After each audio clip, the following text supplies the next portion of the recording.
This is a true deal.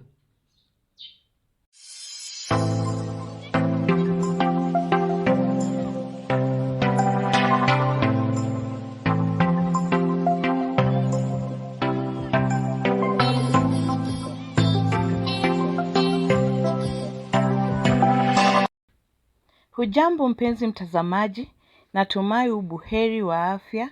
Karibu jikoni Kikwetu, ambapo leo tuko na viazi tamu ama kwa lugha ya kimombo inaitwa Irish potato. Hapo vile unavyoona nilikuwa nimeshavichonga viazi vyangu, sasa nazibandika kwenye sufuria, kisha tutaipea muda. Na mimi hupenda nikibandika viazi vyangu na vinyunyuzia chumvi ili viive vikiwa na utamu.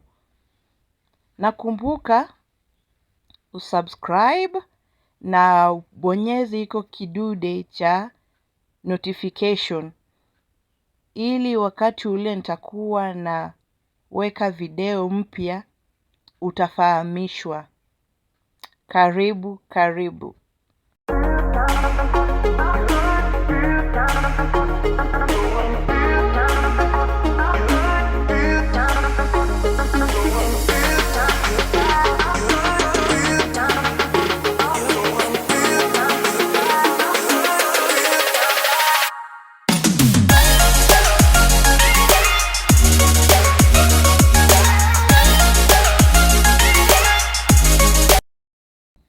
Wakati wa kubandika viazi vyako hakikisha umeweka maji ya kutosha, moto ya kutosha na kisha uifunike ili iweze kuiva kwa haraka. Kwa kutumia viazi vyangu vilikuwa tayari.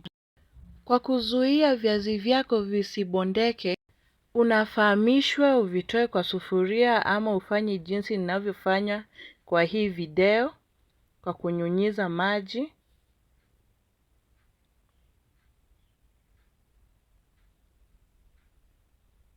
na hakikisha umetoa maji yote, umekamua maji yote ili viazi isibondeke.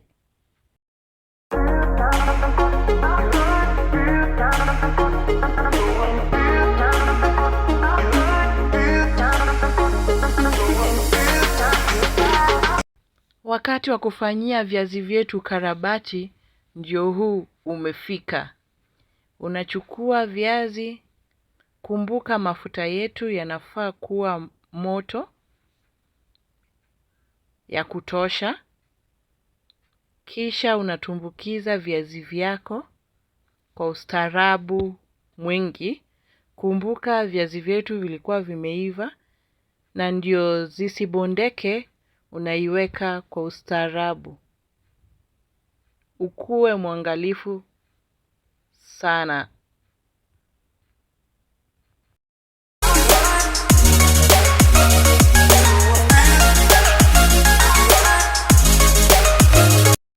Lengo letu hapa ni kupata utamu zaidi kwa viazi vyetu.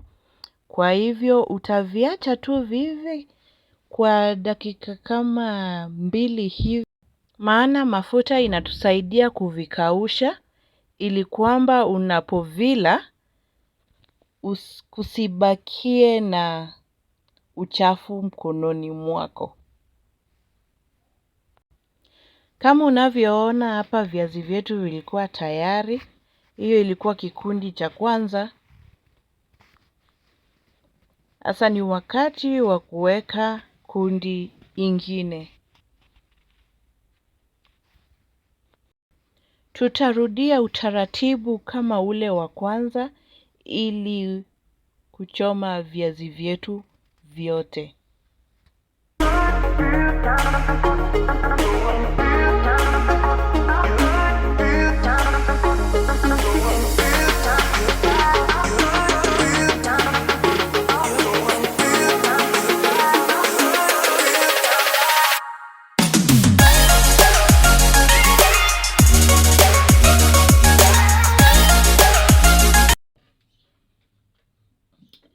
Yaani jikoni Kikwetu ni mautamu tu.